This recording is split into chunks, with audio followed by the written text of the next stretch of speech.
Merci. La génomique, c'est vraiment un nouveau monde comme ça qu'on entre. Et moi, je vois que du brouillard dans la génomique. Je vois que ça nous fait rêver. Hein. Il y a même beaucoup d'argent, oui, cauchemarder aussi, comme on veut, mais on est dans une promesse quelconque d'un nouveau monde. Mais on a de la peine à pouvoir voir en quoi vraiment ça pourrait, même si c'est une question très spécialisée qui touche l'individu, qui est loin du sujet, encore plus loin de la personne, ça touche l'individu, en quoi et comment la génomique elle pourrait proposer quelque chose de différent par rapport comparé à la psychopharmacologie. Bon, ça c'est une chose qu'on va reprendre peut-être aussi dans la discussion.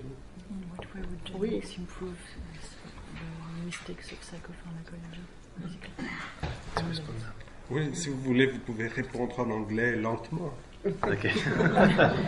It's easier for me, probably. Oh, do you want to You can answer in answer? English? Yeah. You can translate or I I'll can... answer the Yeah. question now in English. Oh, okay, sorry. Yeah. I think in many ways pharmacogenomics can help to avoid some of the more predictable and catastrophic effects of psychopharmacology. For example, very predictable effects like higher levels of toxicity or the most catastrophic side effects of certain drugs. Oui, mais ça, c'est la promesse que tout nouveau médicament nous fait. Puis ensuite, on découvre que c'est pas tout à fait vrai. Vous voulez la traduction? Oui. Vas-y. Il disait tout simplement que l'intérêt de la psychopharmacogénomique, c'était d'éviter les effets les plus catastrophiques des médicaments psychiatriques non adaptés et la toxicité qui pouvait en résulter pour un individu. Mais donc, Renato demande si j'ai compris, au-delà de ça... C'est ça, ce n'est pas un nouveau rêve, c'est ça que je dis. C'est la promesse que chaque nouveau médicament nous fait. Je me rappelle par exemple la nouvelle gamme des antidépresseurs à l'époque, la nouvelle gamme des inhibiteurs de la recapture de la sérotonine. Tout ce qu'on nous promettait, c'était pas d'effets secondaires. On disait carrément pas d'effets secondaires. Puis ensuite, on a découvert que non seulement il n'y avait pas d'effets secondaires, il y en avait tout plein d'effets secondaires. Ensuite, il disait aussi pas de dépendance. Et il y a dépendance avec des effets de sevrage, etc. Ça peut avoir d'autres qualités, ça veut dire que c'est extrêmement utilisé pour d'autres raisons. Mais j'ai l'impression que ce qu'on promet ne vient pas, ce qu'on cherche, on ne trouve pas, et on finit par trouver d'autres choses qu'on ne cherche pas. Je sais pas. Mais je sais pas si je peux intervenir, c'est que la génomique est déjà utilisée en oncologie. Mais avec quels résultats? Avec des résultats, il faut demander aux oncologues, mais moi je pense qu'il y a des résultats quand même assez prometteurs. Et il ne faut pas oublier que la génomique, c'est une science qui est dans l'enfance. Donc vraiment dans les premières années. Donc les résultats, à mon avis, ne vont pas arriver du jour au lendemain. Mais l'oncologie les utilise déjà.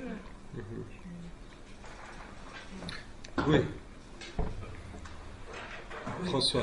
Oui, je trouve que votre rapport de la pharmacogénétique est très intéressant dans la manière dont vous le mettez en relation avec la médecine personnalisée. Il me semble que la médecine personnalisée est paradoxale, parce qu'en fait, elle est statistique. Donc, elle est tout sauf personnalisée. Et au fond, elle procède de l'universalisation du sujet propre à la science moderne, très classique. Alors, voilà, donc je dirais rien de très nouveau dans cette médecine personnalisée. Par contre, ce qu'il y a d'intéressant dans la médecine personnalisée, c'est les paradoxes qu'elle produit. C'est-à-dire l'idée de l'unicité et l'idée du changement au cours du temps. Et le fait aussi qu'à travers cette perspective, les paradigmes qui soutiennent ce qu'on fait, c'est-à-dire génétique, génomique, protéomique, transcriptomique, changent à une vitesse telle qu'on a l'impression que ces paradigmes eux-mêmes s'épuisent, qu'on est dans un moment d'instabilité épistémologique, un moment de contradiction épistémologique, un moment de crise au sens de Kuhn, peut-être, de révolution scientifique. Et je dirais que pour moi, c'est l'intérêt paradoxal que je vois dans l'exploration de ce tenir au courant depuis la psychanalyse qui procède de toute autre chose, du sujet comme exception à l'universel, s'intéresser des impasses de l'universalisation du sujet, propre à la médecine personnalisée. On voit que c'est les travaux de Michael Snyder, dans celle que j'avais citée dans mon exposé. On voit que non seulement le génome est propre à chacun, si on analyse, c'est le narcissicomique, narcissisome, dit un éditorial de Nature, c'est-à-dire le fait que c'est unique, c'est différent, mais en plus c'est changeant au cours du temps. Donc le paradigme génétique explose par la génétique elle-même, se détruit par la génétique elle-même. Faire des commentaires. Oui. Moi, donc, comme je n'ai pas beaucoup parlé de l'idéologie, je vais en parler un petit peu dans mes commentaires pour te faire plaisir. Et donc, comme je voulais à l'origine vous parler de la médecine prédictive comme une nouvelle idéologie de médicaments, je suis allée lire les rapports de TA Swiss sur Technology Assessment Swiss. C'est une association qui évalue donc le bien fondé des innovations technologiques. Et donc, ils ont fait un rapport qui est sorti en mars de cette année sur la médecine prédictive. Et donc, ils ont un rapport qui était très intéressant parce qu'il disait, par exemple, cette phrase que je vous cite, « Une nouvelle compréhension de la médecine se dessine qui place au premier plan non plus les différentes maladies, mais des modèles caractéristiques des propriétés biologiques d'un être humain. » On voit tout à fait le paradoxe que tu identifies, François, c'est que finalement, ce n'est pas du tout une médecine individualisée, c'est une médecine qui va organiser les êtres humains selon des caractéristiques biologiques qui n'ont rien à faire avec leur singularité de sujet. Ça va être, donc effectivement, j'ai vu aussi que dans le traitement du cancer, c'était très utile, puisque les propriétés biologiques des êtres humains sont très intéressantes pour ce qui est du traitement du cancer. Oui, si je comprends bien, la médecine personnalisée, c'est l'application d'une formule universelle avec une variable à l'intérieur. Voilà, c'est ça. Exactement. Mais pour ce qui est de l'application à la psychiatrie, comme le problème de base de la psychopharmacologie, on en a beaucoup discuté ici, c'est qu'elle est déjà pas très efficace ou efficace de manière qui n'est pas forcément corrélée à son effet scientifique. On voit encore moins en quoi effectivement ça peut être utile en psychiatrie. Et je voulais faire un autre commentaire sur ce point, c'est qu'il me semble qu'on a aujourd'hui tendance à vouloir combler le trou du savoir avec de l'information. Et l'information n'est pas du même ordre que le savoir. C'est-à-dire que le trou dans le savoir est de structure. Je pense à cette phrase de Foucault quand il parle de Canguilhem où il dit « La vie, c'est ce qui est capable d'erreur ». C'est ça le trou dans le savoir. C'est que la vie, c'est ce qui est capable d'erreur. Et le trou dans le savoir, on ne le comblera pas avec de l'information. Et il me semble qu'on a cette espèce de tentative comme ça, d'accumuler de plus en plus d'informations avec le quantified self, les self-tracking, l'auto-monitoring constant, avec des gens qui ont des trucs qu'ils mettent sur leur iPod le matin et ça leur dit toutes leurs statistiques de la journée, ce qu'ils ont mangé, ce qu'ils ont dépensé comme calories, quel a été leur rythme cardiaque, machin. Et finalement, ils ne sont pas très bien là. Oui, c'est ça. Mais ce qui est intéressant, c'est que peut-être ces recherches dans la génomique, elles peuvent nous donner plus de réponses au niveau du savoir qu'au niveau de l'efficacité. C'est impossible de prédire, je ne vais pas prédire, mais si on compare par exemple l'antibioticothérapie, la psychopharmacologie et la thérapeutique oncologique. L'antibioticothérapie, c'est la plus ancienne pratiquement de ce traitement. C'est depuis les années 80, ils arrivent à une limite où il n'y a presque plus d'innovation. n'est-ce pas? Et j'ai vu l'autre jour Le Monde, je ne sais pas si vous avez vu, il y avait un truc d'humour là-bas, où il y avait un humour noir, bien sûr, où il y avait deux messieurs, il y avait tout plein de tombes, et puis un demande, mais qu'est-ce que c'est ces tombes? Ce sont les morts de la grippe espagnole de 1918. Et l'autre répond, non, ce sont les morts de la conjonctivite danoise de 2032. Hein? Ça veut dire que maintenant, on commence à annoncer des horreurs en ce qui concerne l'antibioticothérapie, puisqu'il y a commencé à avoir des résistances, il n'y a plus de nouveaux produits, de nouvelles recherches, et on va mourir comme des mouches à cause des conjonctivites dans 15 ans, dans 20 ans. Alors, la psychopharmacologie, on arrive à ce que l'antibioticothérapie est arrivée en 1980. Ça veut dire actuellement, on arrive à ces limites des nouvelles découvertes. La génomique, elle pourrait donner un nouveau souffle à l'industrie, à l'industrie, à nos rêves aussi, parce que lorsqu'on a des malades autour de nous, évidemment, on se jette sur les antibiotiques, sur tout ce qu'on trouve. Tandis que, justement, pour l'oncologie, on est encore dans un processus de découverte. Là, on est dans quelque chose encore où les promesses deviennent plus ou moins palpables et réelles. On vit plus aujourd'hui avec un cancer qu'avant. Oui, et même des inflammations et des infections. Yes, exactly. And what's interesting, I think, is the way that psychopharmacology seeks to borrow the kind of new the new interest and excitement, but also the new funding in oncology. Just translate it directly into psychopharmacology. Mm-hmm. They're seen as equivalents almost. Oui, vas-y. Non, c'est... Qu'est-ce qu'il a dit?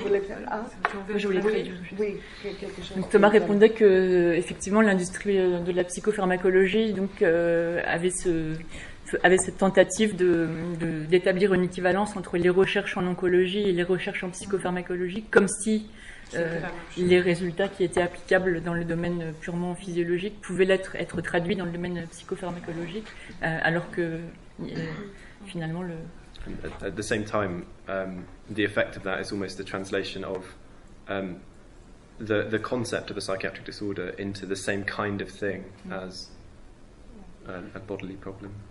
Et donc ça implique de traduire le concept de trouble psychiatrique, de le rendre équivalent à un trouble de l'organisme. Puisque pour valider la recherche, il faut bien la justifier épistémologiquement. C'est une de mes questions, c'était autour de cette question du génome qui parle, pas le patient. Et ça me semble délirant si j'essaie d'imaginer une situation clinique où un patient... Est-ce que... Donc, si j'ai bien compris, on peut en effet avoir une idée de quel médicament va réagir mieux avec un certain gène. Mais est-ce qu'on peut lire dans le génome les symptômes? C'est-à-dire que est-ce que si on regarde un génome, parce que là on dit c'est le génome qui va parler, est-ce qu'on peut lire les bouffées délirantes ou des idées suicidaires ou l'angoisse dans le génome? Parce que l'implication que c'est le génome qui parle, c'est que ces symptômes-là vont être lisibles dans le génome. Oui. Though they speak a different language, perhaps.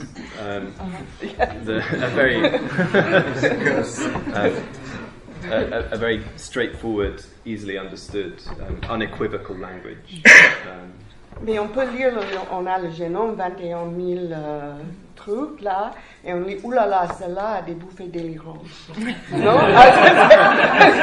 Comme dans les marques de café. Mais c'est aujourd'hui, avec le séquençage génétique, c'est exactement ce qui se passe avec le séquençage génétique.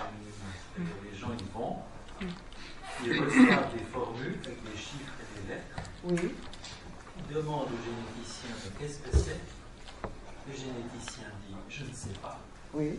Personne ne sait. Vous êtes unique. On n'a jamais entendu parler. Oui. Alors, après, le patient est angoissé. Et puis, il vient chez le psychiatre en disant le numéro, c'est pas son numéro de prisonnier, c'est son numéro. Là, et il dit personne ne sait ce que j'ai. Oui. Et moi-même, je n'ai rien. Mhm. Parce que ça peut être parce que quelqu'un a une légère déficience intellectuelle, ça peut être parce que quelqu'un est issu d'un inceste, demande c'est des choses, et on trouve des choses qu'on connaît, comme tu dis, on a de l'information, très bien, ces distinctions, on a de l'information sans savoir. Mhm. C'est presque de l'information délirante. Et c'est ça que l'impression que j'ai en disant ça, c'est que l'idée que, pas que on peut mieux cibler la prise de médicaments, qu'il y aura des bénéfices pour les patients et en aide pour les psychiatres, mais qu'il y a un certain délire qu'on peut lire des choses illisibles dans le génome. Donc c'est ça que je parle délirant. Sur la science, parce que la science, comme le dit à un moment Lacan dans le chapitre 6 du séminaire 7 que je suis en train de lire, donc ne vous inquiétez pas, sur la loi morale dans son rapport à la loi physique, il rapporte des livres avec Schreber en disant dans la science on étudie les choses qui reviennent toujours à la même place. Alors que dans la génomique, protéomique et tout ça, on n'a que des choses qui ne viennent jamais à la même place. C'est l'histoire de Snyder. Je crois que vous avez donné la ligne aussi. Oui, j'ai Snyder, qui étudie son génome. On dit, le socle biologique de l'être, de génome. Une semaine, il l'a fait 20 fois en 14 mois. 20 fois, il y a eu des résultats différents. Donc, voilà, les gens disent maintenant, ce n'est pas le génome, c'est le microbiome. C'est la flore intestinale qui le détermine. Vous étudiez la flore intestinale, vous comprenez pourquoi le type a eu un cauchemar la nuit. Vous aviez de nouveau un entérocoque qui est... Voilà. Mais il y a à part ça, il y a quand même des applications pratiques. Enfin, moi, je ne connais pas très bien, mais il y a par exemple, je sais pour la carbamazépine, qui est un outil stabilisateur de l'humeur. Ça pourrait avoir certains effets secondaires suivant quel type de race on est, si on est race caucasienne ou bien asiatique, et on demande un test. Il y a quand même une part peut-être délirante, mais il y a aussi une part qui peut avoir son utilité. Oui, je ne nie pas du tout ça. D'ailleurs, pour préparer cette soirée, je suis allée là où je travaille et j'ai regardé un peu où il y a des psychotiques graves, quels sont les médicaments qu'il prend. Et c'est absolument pas exceptionnel que quelqu'un prenne 10 médicaments psychotropes. Ce qui est une horreur et un délire aussi. Donc je suis sûre qu'avec un certain outil informatique pour le psychiatre, ça pourrait C'est-à-dire être qu'on va quand même... utiliser ça pour limiter l'effet nocif Oui. de la psychopharmacologie. Oui, mais là, il y avait même mais je parlerai d'une petite vignette de quelqu'un qui prend un médicament. Mais bon, donc c'est pas du tout que je nie que ça pourrait être intéressant, c'est juste cette idée que vous avez dit à la fin, que on lit le génome mais pas sans parler. Donc je ne comprends pas pourquoi les génométiciens décideraient qu'on ne peut pas parler. Pourquoi c'est soit l'un ou soit l'autre. Okay, I think I understand. Yeah, okay. I can ask it in English. Yeah, no, it's okay. Yeah, okay. I sort of asked you that. Yeah.